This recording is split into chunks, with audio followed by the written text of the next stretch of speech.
जय श्री हरि, राधे राधे। आज हम सुनेंगे सावन महात्म्य के 21वें और 22वें अध्याय की कथा और साथ ही में सुनेंगे तुलसी महात्म्य। तो पहले हम सुनेंगे तुलसी माता की कथा। प्रेम से बोलिए तुलसी माता की जय हो। नैमिषारण्य में ऋषि मुनि एकत्र होकर भगवान की कथाओं का श्रवण कर रहे थे। उसी समय तुलसी माता के महात्म्य की चर्चा होने लगी। ऋषियों ने पूछा, तुलसी माता को भगवान विष्णु इतना प्रिय क्यों मानते हैं? क्या केवल तुलसी दल चढ़ाने से ही इतना बड़ा पुण्य प्राप्त हो सकता है? तब कथा सुनाने वाले महर्षि ने कहा, तुलसी की महिमा केवल एक पत्ते तक सीमित नहीं है। जिस स्थान पर तुलसी का वन स्थापित हो जाए वहाँ स्थान स्वयं तीर्थ के समान पवित्र हो जाता है। इसका परिणाम एक अद्भुत घटना से मिलता है। बहुत समय पहले सुमेधा और हरिमेधा नाम के दो ब्राह्मण तीर्थ यात्रा के लिए निकले। दोनों भगवान विष्णु के भक्त थे और तुलसी की सेवा का विशेष महत्व जानते थे। यात्रा करते करते दोनों एक अत्यंत दुर्गम वन में पहुंच गए। मार्ग कठिन था, शरीर थक चुका था और दूर दूर तक कोई बस्ती दिखाई नहीं दे रही थी। अचानक सुमेधा की दृष्टि एक अद्भुत स्थान पर पड़ी। वहाँ चारों ओर तुलसी के पौधों का विशाल वन फैला हुआ था। सुमेधा ने तुलसी वन को देखते ही हाथ जोड़ दिए। उन्होंने उसकी प्रदक्षिणा की और भूमि पर दंडवत प्रणाम किया। ये देखकर हरिमेधा को आश्चर्य हुआ। उन्होंने पूछा, मित्र, हमने मार्ग में अनेक तीर्थ देखे, अनेक देवालय देखे, फिर भी तुमने तुलसी वन को इतना बड़ा तीर्थ मानकर प्रणाम क्यों किया है? सुमेधा मुस्कुराए और बोले, तुलसी माता की महिमा नहीं जानते। भगवान विष्णु को तुलसी अत्यंत प्रिय है। जिस स्थान पर श्रद्धा से तुलसी का वन लगाया जाता है वहाँ स्वयं भगवान की कृपा बनी रहती है। फिर उन्होंने कहा, तुलसी केवल एक पौधा नहीं है, ये भगवान की प्रिय सेवा है। तुलसी की छाया, उसकी सुगंध और उसके निकट किया गया भगवान का स्मरण भी मनुष्य के जीवन को पवित्र करने वाला माना गया है। हरिमेधा अभी ये बात सुन ही रहे थे कि तभी वहाँ एक अद्भुत घटना घटी। तुलसी वन के पास खड़ा एक बहुत पुराना विशाल वट वृक्ष अचानक धरती पर गिर पड़ा। दोनों ब्राह्मण चौंक गए। उसी क्षण उस गिरे हुए वृक्ष से दो तेजस्वी दिव्य पुरुष प्रकट हुए। उनके शरीर से ऐसा प्रकाश निकल रहा था जैसे सूर्य की अनेक किरणें एक साथ चमक रही हों। उन्होंने दिव्य वस्त्र धारण किए हुए थे और उनके गले में सुंदर मालाएं थी। दोनों दिव्य पुरुष सीधे सुमेधा और हरिमेधा के पास आए और उन्हें प्रणाम करने लगे। ब्राह्मणों को बड़ा आश्चर्य हुआ। हरिमेधा ने पूछा, आप दोनों कौन हैं? आपका स्वरूप तो देवताओं जैसा है, फिर आप इस वृक्ष में कैसे प्रकट हुए? तब उन दिव्य पुरुषों ने कहा, हे ब्राह्मणों, आज आपके दर्शन से हमें उस बंधन से मुक्ति मिली है जिससे हम बहुत समय से पड़े हुए थे। सुमेधा ने पूछा, आपको किस कारण ये अवस्था प्राप्त हुई थी? तब उन्होंने एक दिव्य पुरुष ने अपनी कथा सुनाई। पूर्व जन्म में हम अपने कर्मों के कारण इस अवस्था में बंधे हुए थे। हमें अपने कर्मों का फल भोगना पड़ रहा था। अनेक समय बीत गया था लेकिन मुक्ति का कोई मार्ग नहीं दिखाई दे रहा था। आज जब आप दोनों इस तुलसी वन में आए, आपने श्रद्धा से तुलसी माता की प्रदक्षिणा की और प्रणाम किया। आपके पुण्य और तुलसी माता की महिमा के प्रभाव से हमारा बंधन टूट गया। फिर दूसरे दिव्य पुरुष ने कहा, मेरे साथ तो ये दिव्य पुरुष है। ये पूर्व जन्म में एक श्रेष्ठ मुनि थे। वे गुरु की सेवा करते थे लेकिन एक समय उनसे गुरु की अवज्ञा हो गई। इस अपराध के कारण उन्हें श्राप मिला और वे कठिन अवस्था में पहुंच गए। लेकिन आज तुलसी वन के दर्शन और आप दोनों ब्राह्मणों के पुण्य से वह श्राप भी समाप्त हो गया। ये सुनकर दोनों ब्राह्मणों की आंखों में आश्चर्य और श्रद्धा भर आई। सुमेधा ने तुलसी माता की ओर देखकर कहा, देखो हरिमेधा, यही है तुलसी माता का महात्म्य। हम तो तीर्थ यात्रा पर निकले थे लेकिन यहाँ आकर हमें स्वयं ऐसा तीर्थ मिल गया जहाँ दूसरे जीवों का भी उद्धार हो रहा है। दोनों दिव्य पुरुषों ने ब्राह्मणों को प्रणाम किया। उन्होंने कहा, आज आपके कारण हमें अपने पुराने बंधन से मुक्ति मिली है। तुलसी माता के इस पवित्र वन में हमारे जीवन का अंधकार दूर कर दिया है।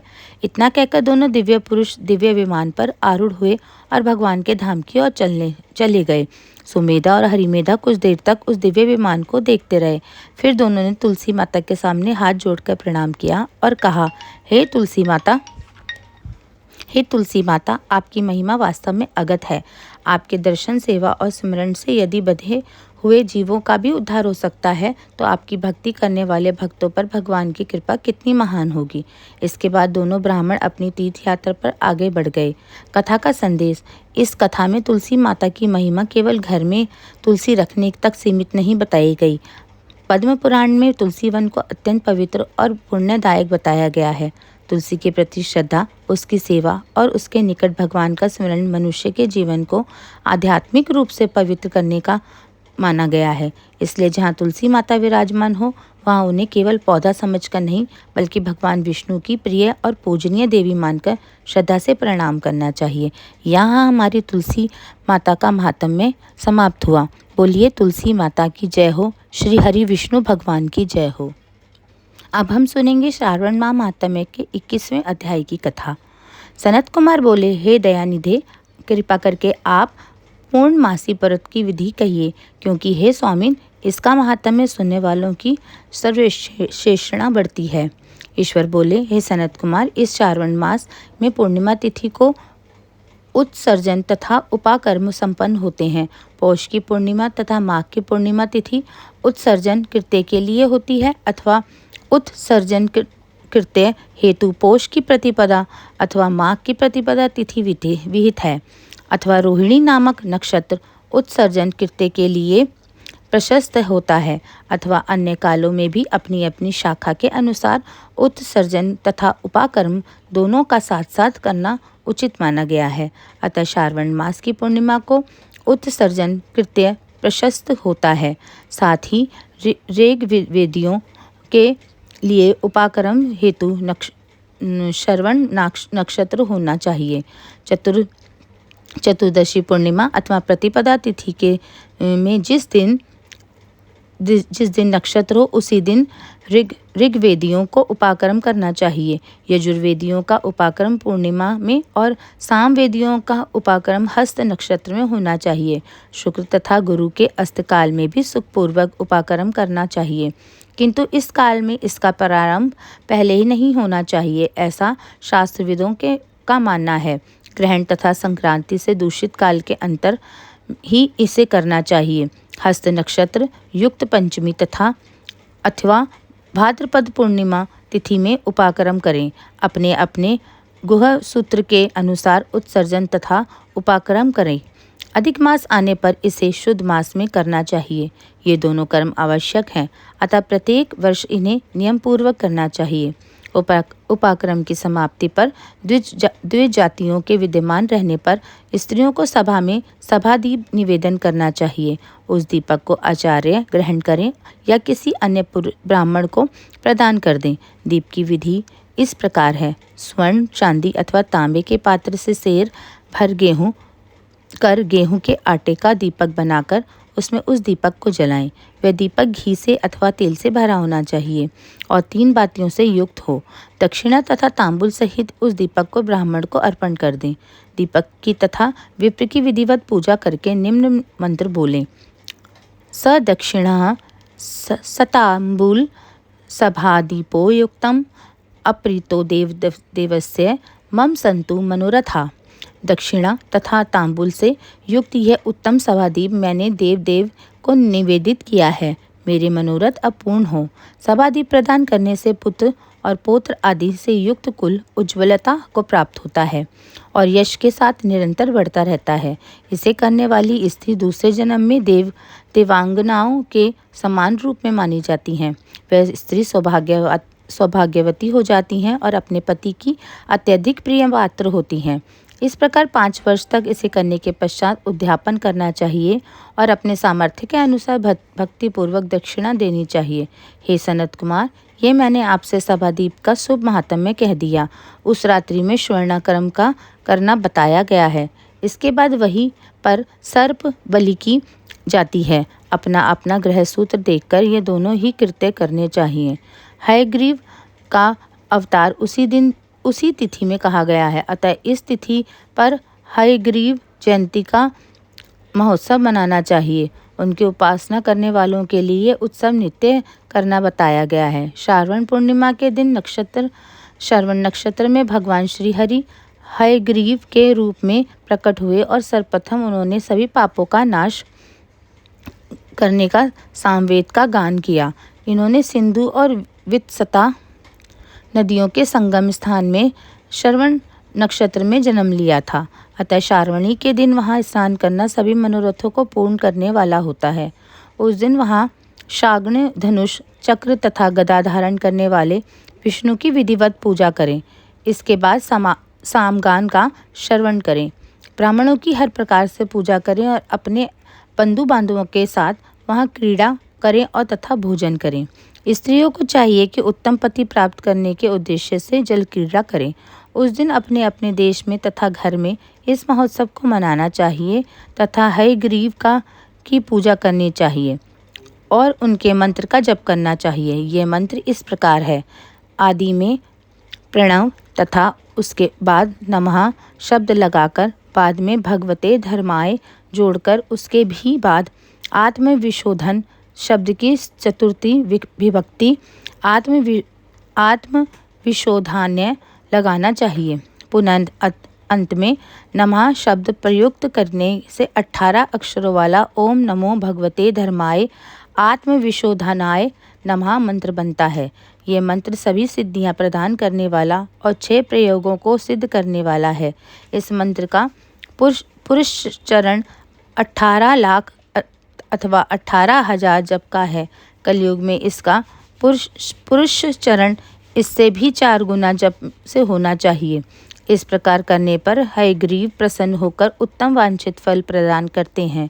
इसी पूर्णिमा के दिन रक्षाबंधन मनाया जाता है, जो सभी रोगों को दूर करने वाला तथा सभी अशुभों का नाश करने वाला होता है। हे मुनिश्रेष्ठ, इसी प्रसंग में एक प्राचीन इतिहास सुनिए। इंद्र की विजय प्राप्ति के लिए इंद्राणी ने जो किया था मैं उसे बता रहा हूँ। पूर्व काल में 12 वर्षों तक देवासुर संग्राम होता रहा। जब इंद्र को थका हुआ देखकर देवी इंद्राणी ने उन सुरेंद्र से कहा, हे देव, आज चतुर्दशी का दिन है, प्रातः होने पर सब ठीक हो जाएगा। मैं रक्षाबंधन अनुष्ठान करूंगी, उससे आप अजय हो जाएंगे। और तब ऐसा कहकर इंद्राणी ने पूर्णमासी के दिन मंगल कार्य संपन्न करके इंद्र के दाहिने हाथ में आनंददायक रक्षा बांधी। इसके बाद ब्राह्मणों के द्वारा स्वसत्यायन किए गए तथा रक्षाबंधन से युक्त इंद्र ने दानव सेना पर आक्रमण किया और क्षण भर में उसे जीत प्राप्त हुई। इस प्रकार विजयी होकर इंद्र तीनों लोकों में पुनः प्रतापवान हो गए। हे मुनीश्वर, मैंने आपसे रक्षाबंधन के इस प्रभाव का वर्णन कर दिया, जो कि विजय प्रदान करने वाला, सुख देने वाला और पुत्र, आरोग्य तथा धन प्रदान करने वाला होता है। सनत कुमार बोले, हे देव श्रेष्ठ, यह रक्षाबंधन किस विधि से, किस तिथि में तथा कब किया जाता है? हे देव, कृपा करके इसे बताएं। हे भगवान, जैसे जैसे आप अद्भुत बातें बताते जा रहे हैं, वैसे वैसे अनेक अर्थों से युक्त कथाओं को सुनते हुए मेरी तृप्ति नहीं हो रही है। ईश्वर बोले, बुद्धिमान मनुष्य को चाहिए कि श्रावण का महीना आने पर पूर्णिमा तिथि को सूर्योदय के समय श्रुति स्मृति के विधान से स्नान करें। इसके बाद संध्या जप आदि करके देवताओं, ऋषियों तथा पितरों का तर्पण करने के बाद स्वर्णमय पात्र से बनाई गई, स्वर्ण सूत्रों से बंधी हुई, मुक्ता आदि से विभूषित, विचित्र तथा स्वच्छ रेशमी तंतुओं से निर्मित, विचित्र ग्रंथियों से सुशोभित, पदगुच्छों से अलंकृत और सरसप तथा अक्षतों से गर्भित एक अत्यंत मनोहर रक्षा अथवा राखी बनाएं। इसके बाद कलश स्थापन करके उसके ऊपर पूर्ण पात्र रखें और पुनः उस पर रक्षा को स्थापित कर दें। इसके बाद रम्य आसन पर बैठकर सुसज्जनों के साथ वारांगनाओं के नृत्यांगान आदि तथा क्रीड़ा मंगल कृत्य में संलग्न रहें। इसके बाद ये मंत्र पढ़कर पुरोहित रक्षाबंधन करें। येन बद्धो बलि राजा दावेन्द्रो महाबल तेन त्वा मनु बंधनामी रक्षे माँ चला। जिस बंधन से महान बल से संपन्न दानवों के पति राजा बलि बांधे गए थे, उसी से मैं आपको बांधता हूँ। हे रक्षे, चलायमान मत हो। ब्राह्मणों, क्षत्रियों, वैश्यों, शूद्रों तथा अन्य मनुष्यों को चाहिए कि यत्न पूर्वक ब्राह्मणों की पूजा करके रक्षाबंधन करें। जो इस विधि से रक्षाबंधन करता है वह सभी दोषों से रहित होकर वर्ष पर्यंत सुखी रहता है। विधान को जानने वाला जो मनुष्य शुद्ध श्रावण मास में इस रक्षाबंधन अनुष्ठान को करता है वह पुत्रों तथा सुसज्जनों के सहित 1 वर्ष भर अत्यंत सुख में रहता है। उत्तम व्रत करने वालों को चाहिए कि भद्रा में रक्षाबंधन ना करें, क्योंकि भद्रा में बांधी गई रक्षा विपरीत फल देने वाली नहीं होती। इस प्रकार श्री स्कंद पुराण के अंतर्गत ईश्वर सनत कुमार संवाद में श्रावण मास महात्म्य में उपाकर्मों सर्जन, श्रवणाकर्म, सर्प बलि, सभादीप, हयग्रीव जयंती, रक्षाबंधन विधि कथन नामक 21वां अध्याय यहाँ पूर्ण हुआ। बोलिए विष्णु भगवान की जय हो। अब हम सुनेंगे श्रावण माह महात्म्य के 22वें अध्याय की कथा। ईश्वर बोले, हे मुनि श्रेष्ठ, श्रावण मास में कृष्ण पक्ष की चतुर्थी तिथि के दिन सभी वांछित फल प्रदान करने वाला संकट हरण नामक व्रत करना चाहिए। सनत कुमार बोले, किस विधि से ये व्रत किया जाता है? इस व्रत के में क्या करना चाहिए? किस देवता का पूजन करना चाहिए और इसका उद्यापन कब करना चाहिए? उसके विषय में मुझे विस्तार पूर्वक बताइए, मैं ये सब जानने का इच्छुक हूँ। ईश्वर बोले, चतुर्थी के दिन प्रातः उठकर दंत धावन करके इस संकटहरण नामक शुभ व्रत को करने के लिए यह संकल्प ग्रहण करना चाहिए, हे दिवेश, आज मैं चंद्रमा के उदय होने तक निराहार रहूँगा और रात्रि में आपकी पूजा करके भोजन करूँगा। संकट में मेरा उद्धार कीजिए, हे ब्रह्मपुत्र। इस प्रकार संकल्प करके शुभ काले तिलों से युक्त जल से स्नान करके समस्त आहिक कृत्य संपन्न करने के बाद गणपति की पूजा करनी चाहिए। बुद्धिमान को चाहिए कि 3 मासे अथवा उससे अधिक परिणाम अथवा 1 मासे सुवर्ण से अथवा अपनी शक्ति के अनुसार सुवर्ण की प्रतिमा बनाए। सुवर्ण के अभाव में चांदी अथवा तांबे की ही प्रतिमा सुखपूर्वक बनाए। यदि निर्धन हो तो वह मिट्टी की ही शुभ प्रतिमा बना ले, किंतु इससे वित्त शाण्य न करें, क्योंकि ऐसा करने पर कार्य नष्ट हो जाता है। रम्य अष्टदल कमल पर जल से पूर्ण तथा वस्त्र युक्त कलश स्थापित करें और उसके ऊपर पूर्ण पात्र रखकर उसमें वैदिक तथा तांत्रिक मंत्रों द्वारा 16 उपचारों से देवता की पूजा करें। हे विप्र, तिल युक्त 10 उत्तम मोदक बनाएं, उनमें से 5 मोदक देवता को अर्पित करें और 5 मोदक ब्राह्मणों को प्रदान करें। भक्ति भाव से उस विप्र की देवता की भांति पूजा करें और यथाशक्ति दक्षिणा देकर यह प्रार्थना करें, हे विप्रवरी, आपको नमस्कार है। हे देव, मैं आपको फल तथा दक्षिणा से युक्त 5 मोदक प्रदान करता हूँ। हे द्विज श्रेष्ठ, मेरी विपत्ति को दूर करने के लिए इसे ग्रहण कीजिए। हे विप्र रूप गणेश्वर, मेरे द्वारा जो भी न्यून अधिक अथवा द्रव्यहीन कृत्य किया गया हो वह सब पूर्णता को समाप्त हो। इसके बाद स्वादिष्ट अन्न से ब्राह्मणों को प्रसन्नतापूर्वक भोजन कराना चाहिए। उसके बाद चंद्रमा को अर्घ्य प्रदान करें। उसका मंत्र प्रारंभ से सुनिए। हे क्षीर सागर से प्रादुर्भ, हे सुधारूप, हे निशाकर, हे गणेश की प्रीति को बढ़ाने वाले, मेरे द्वारा दिए गए अर्घ्य को ग्रहण कीजिए। इस विधान से करने पर गणेश्वर प्रसन्न होते हैं और वांछित फल प्रदान करते हैं, अतः इस व्रत को अवश्य करना चाहिए। इस व्रत का अनुष्ठान करने से विद्यार्थी विद्या प्राप्त करता है, धन चाहने वाला धन पा सकता है, पुत्र की अभिलाषा रखने वाला पुत्र प्राप्त करता है, मोक्ष चाहने वाला उत्तम गति प्राप्त करता है, कार्य की सिद्धि चाहने वाले का कार्य सिद्ध होता है और रोगी रोग से मुक्त हो जाता है। विपत्तियों में पड़े हुए व्याकुल चिंता से ग्रस्त मन वाले तथा जिन्हें अपने सुसज्जनों का वियोग हो गया हो, उन मनुष्य का दुख दूर हो जाता है। ये व्रत मनुष्यों के सभी कष्टों का निवारण करने वाला है, उन्हें सभी अभीष्ट फल प्रदान करने वाला, पुत्र पौत्र आदि देने वाला तथा सभी प्रकार की संपत्ति प्रदान करने वाला है। ओम नमो हेरम्बाय मदमोदित्याय संकष्टस्याय निवारणाय स्वाहा को बोलना चाहिए। बुद्धिमान व्यक्ति को चाहिए कि इंद्र आदि लोकपालों की सभी दिशाओं में पूजा करें। अब मैं मोदकों की दूसरी विधि आपको बताता हूँ। पके हुए मूंग तथा तिलों से युक्त घी में पकाए गए तथा गरी के छोटे छोटे टुकड़ों से मिश्रित मोदक गणेश जी को अर्पित करें। उसके बाद दुर्वा के अंकुर लेकर इन नाम पदों से पृथक पृथक गणेश जी की पूजा और आराधना करें। उन नामों को मुझसे सुनिए।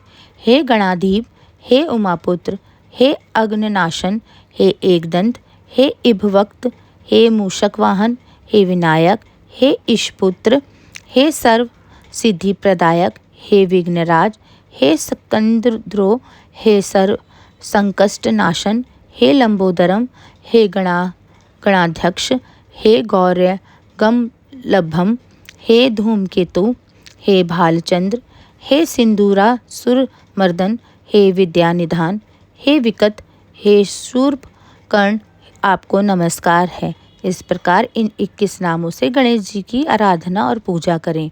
उसके बाद भक्ति से नम्र होकर प्रसन्न बुद्धि से गणेश देवता से इस प्रकार प्रार्थना करें। हे विघ्नराज, आपको नमस्कार है। हे उमापुत्र, हे अग्निनाशन, जिस उद्देश्य से मैंने यथाशक्ति आज आपका पूजन किया है, उससे प्रसन्न होकर शीघ्र ही मेरे हृदय स्थित मनोरथों को पूर्ण कीजिए। हे प्रभु, मेरे समक्ष उपस्थित विविध प्रकार के समस्त विघ्नों को नाश कीजिए। मैं यह सभी कार्य आपकी कृपा से करता हूँ। मेरे शत्रुओं की बुद्धि का नाश कीजिए तथा मित्रों की उन्नति कीजिए। इसके बाद 108 आहुति देकर होम करें। उसके बाद व्रत का संपूर्णता से के लिए मोदकों का वायन प्रदान करें। उस समय ये कहें, गणेश जी की प्रसन्नता के लिए मैं 7 लड्डुओं तथा 7 मोदकों का वायन फल सहित ब्राह्मण को प्रदान करता हूँ। तदंतर हे सत्तम, पुण्यदायिनी कथा सुनकर इस मंत्र के द्वारा 5 बार प्रयत्न पूर्वक चंद्रमा को अर्घ्य प्रदान करें।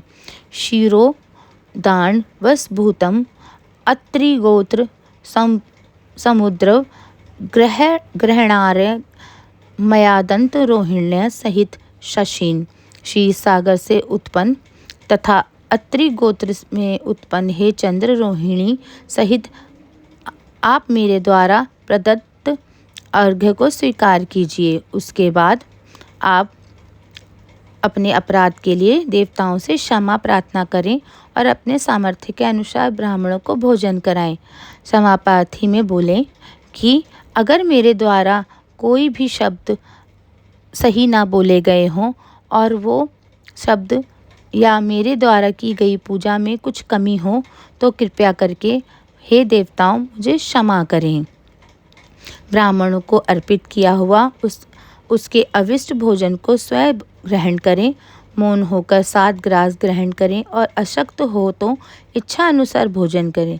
इसी प्रकार 3 मास अथवा 4 मास तक विधान पूर्वक इस व्रत को करें। इसके बाद बुद्धिमान को चाहिए कि 5वें महीने में उद्यापन करें। उद्यापन के लिए बुद्धिमान को अपने सामर्थ्य के अनुसार स्वर्णमयी गणेश प्रतिमा बनानी चाहिए। उसके बाद उस भक्ति संपन्न मनुष्य को पूर्वोक्त विधान से चंदन, सुगंधित द्रव्य अथवा अनेक प्रकार के सुंदर पुष्पों से पूजा करनी चाहिए और एकाग्रचित होकर नारिकेल फल से अर्घ्य प्रदान करना चाहिए। पायस से युक्त सूप में फल रखकर और उसे लाल वस्त्र में लपेटकर वे वायन भक्त ब्राह्मण को प्रदान करें। साथ ही स्वर्ण की गणपति की प्रतिमा भी दक्षिणा सहित उन्हें दें। व्रत की पूर्णता के लिए एक अढ़ाग तिल का दान करें। उसके बाद विघ्नेश प्रसन्न हो ऐसा कहकर देवता से क्षमा प्रार्थना करें। इस प्रकार उद्यापन करने से अश्वमेघ यज्ञ का फल प्राप्त होता है और मनोवांछित सभी कार्य सिद्ध हो जाते हैं। हे सत्तम, पूर्वकल्प में स्कंद कुमार के चले जाने पर पार्वती ने मेरी आज्ञा से 4 महीने तक इस व्रत को किया था। तब 5वें महीने में पार्वती ने कार्तिकेय को प्राप्त किया था। समुद्र पान के समय अगस्त्य जी ने इस व्रत को किया था और 3 माह में विघ्नेश्वर की कृपा से उन्हें सिद्धि प्राप्त कर ली। हे विप्रेंद्र, राजा नल के लिए दमयंती ने 6 महीने तक इस व्रत को किया। तब नल को खोजती हुई दमयंती को वे मिल गए। जब चित्रलेखा अनिरुद्ध को बाणासुर के नगर में ले गई थी तब ये वहां गया और उसे कौन ले गया ये सोचकर प्रद्युम्न व्याकुल हो गए। उस समय प्रद्युम्न को पुत्र शोक से पीड़ित देखकर रुक्मिणी ने प्रेम पूर्वक उसे कहा, हे पुत्र, मैंने जो व्रत अपने घर में किया था उसे मैं बताती हूँ, उसे ध्यानपूर्वक सुनिए। बहुत समय पहले जब राक्षस तुम्हें उठा ले गया था तब तुम्हारे वियोगजन्य दुख के कारण मेरा हृदय विदीर्ण हो गया था। मैं सोचती थी कि मैं अपने पुत्र का अति सुंदर मुख कब देखूंगी। उस समय अन्य स्त्रियों के पुत्रों को देखकर मेरा हृदय विदीर्ण हो जाता था। वहीं अवस्था साम्य से मेरा पुत्र तो नहीं, इसी चिंता में व्याकुल हुए मेरे अनेक वर्ष बीत गए और तब देवयोग में लोकेश मुनि मेरे घर आ गए। उन्होंने सभी चिंताओं को दूर करने वाला संकट चतुर्थी व्रत को मुझे विधि पूर्वक बताया और मैंने 4 महीने तक इसे किया। उसी के प्रभाव से तुम शनबासुर को युद्ध में मारकर आ गए। अतः हे पुत्र, इस व्रत की विधि जानकर तुम भी इसे करो, इससे तुम्हें अपने पुत्र का पता चल जाएगा। विप्र प्रद्युम्न ने ये व्रत करके गणेश जी को प्रसन्न किया। तब नारद जी ने उन्होंने सुना कि अनिरुद्ध बाणासुर के नगर में है। इसके बाद बाणासुर के नगर में जाकर उससे अत्यंत भीषण युद्ध करके और संग्राम में शिव सहित बाणासुर को जीतकर पुत्रवधु सहित अनिरुद्ध को प्रद्युम्न घर लाए थे। हे मुने, इसी प्रकार अन्य देवताओं द्वारा तथा असुरों ने भी विघ्नेश की प्रसन्नता के लिए व्रत किया था। हे सनत कुमार, इस व्रत के सभी सिद्धियां देने वाला इस लोक में कोई भी व्रत, तप, दान और तीर्थ नहीं है। बहुत कहने से क्या लाभ, इसके तुल्य कार्य सिद्धि करने वाला दूसरा कुछ भी नहीं है। अभक्त, नास्तिक तथा शठ को इस व्रत को उपदेश नहीं करना चाहिए, अपितु पुत्र, शिष्य, श्रद्धालु तथा सज्जन को इसका उपदेश करना चाहिए। हे विप्रेश, हे धर्मिष्ठ, हे विधिनंदन, तुम मेरे प्रिय हो तथा लोकोपकार करने वाले हो, अतः मेरे लिए तुम्हारे इस व्रत का उपदेश किया है। इस प्रकार श्री स्कंद पुराण के अंतर्गत ईश्वर सनत कुमार संवाद में श्रावण मास महात्म्य में चतुर्थी व्रत कथन नामक 22वां अध्याय यहाँ पूर्ण हुआ। बोलिए गजानन महाराज की जय हो। हर हर महादेव, हर घर महादेव। पार्वती माता की जय हो। विष्णु भगवान की जय हो।